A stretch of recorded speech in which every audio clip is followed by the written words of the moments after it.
आफा इसोरनि अननायनि गेजेरजों जों गोबाव दिननिफ्राय सम लाखानाय बायदि दिनै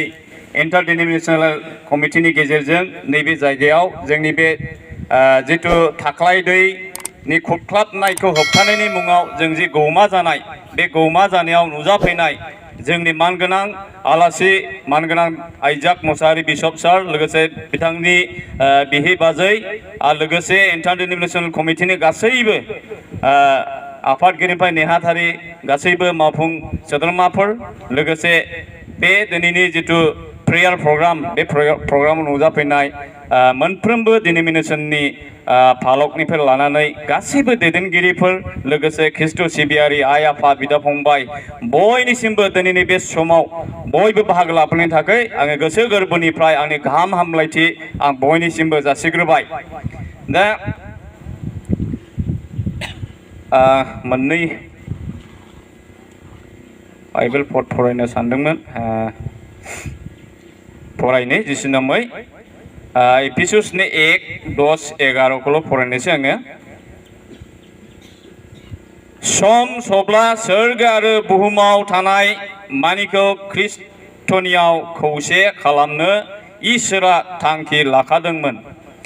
इसोरा गावनि थांखि आरो साननाय बादि गासैखौबो मावफुङो।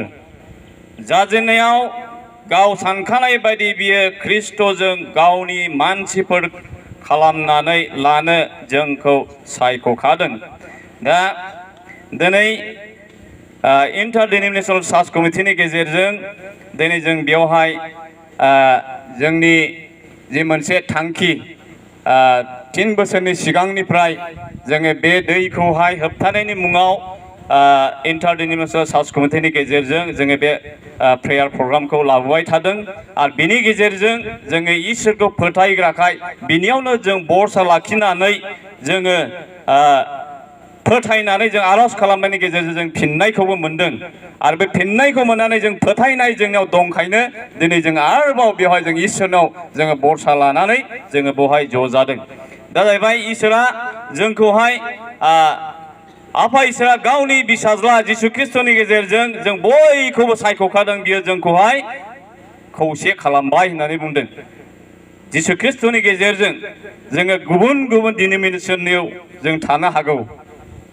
जों बेवहाय मोनब्रैसो डिनोमिनेशननिफ्राय जों ज' जादों नाथाय जों ख्रिस्टनाव जोङो खौसेखाय जोङो मोनसेखाय जिउआव जोङो मोनसेखाय जों बेवहाय डिनोमिनेशनखौ नागारनानै जों बेयाव इसोरखौ जोङो सिगां खालामनानै जों बेयाव खौसे जादों। दा बेनो आरोबाव जोंनो इसोरा मा होबावदों जे जोंखौ बियो सायख'बाय गावनि थैनायनि गेजेरजों जोंखौ खौसे खालामबाय जोंखौहाय जिउआव मोनसे खालामबाय आरो बियो जोंनो आसा होबावदों जे जोङो बयबो सानसे समाव जोङो दिनै जेरै फोथायनानै जोंनि दैखौ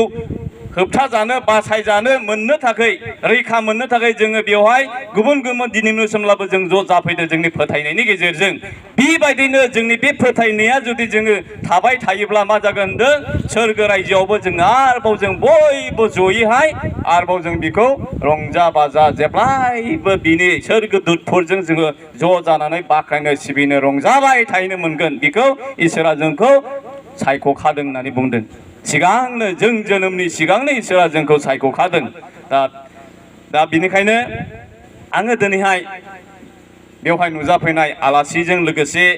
जोंनि बिसेसकै इन्टार डिनोमिनेशनेल चार्च कमिटिनि आफादगिरि नेहाथारि गासैबो दैदेनगिरिफोरनिसिम आं रोजा रोजा साबायखर बावदों। दिनै जोंनो बेबायदि सम खाबुखौ मोनहोनायनि थाखाय जोङो गुबुन गुबुन जायगायाव दाब दाब जायगायाव दंमोन गुबुन गुबुन साननाय हनायजों जोङो दंमोन थेवब्लाबो जोङो बे दिनैनि प्रग्रामनि गेजेरजों जोङो खौसे जाफैनो हानायनि थाखाय आरो बे खाबुखौ मोनहोनायनि थाखाय आङो इन्टार डिनोमिनेशनेल चार्च कमिटिनि दैदेनगिरिफोरखौ आं गोसो सिंनिफ्राय हामबाय होनदों आरो आलासि बिथांखौबो दिनै बे प्रग्रामाव बाहागो लाफैनायनि थाखाय आङो हामबाय होनदों आरो जोंखौ थुलुंगा होनो फैनायनि थाखाय लोगोसे मोनफ्रोमबो डिनोमिनेशननि फालक दिखन गासैबो दैदेनगिरिफोर आरो ख्रिस्ट' सिबियारि आइ आफा बयनिसिमबो आङो दिनैहाय इन्टार डिनोमिनेशनेल चार्च कमिटिनि जानानै बा आंनि व्यक्तिगत न'खरनि व्यक्तिनि जानानै आङो दिनै बे हाबाफारियाव बाहागो लाफैनायनि थाखाय आरो उखैहाबनाय आरो बे आर'जआव सहाय होनो थाखाय फैनायनि थाखाय आं बयखौबो आङो गोसो सिंनिफ्राय साबायखर बावबाय आरो आफा इसोरा नोंथांमोन बयनोबो नखर जिउ खुंनायाव आरो ख्रिस्टीय जिउ खुंनायाव ख्रिस्टीय जिउ दावबायलांनायाव जाहाथे इसोरा जों बयखौबो गावनि आशीर्वादनि गेजेरजों जोंखौहाय दैदेनफायो बेखौ आं इसोरनिसिम मिजिंथिनानै आंनि बे शर्ट ग्रिटिंसखौ बेखिनियावनो फोजोबबाय गोजोनथोंसै।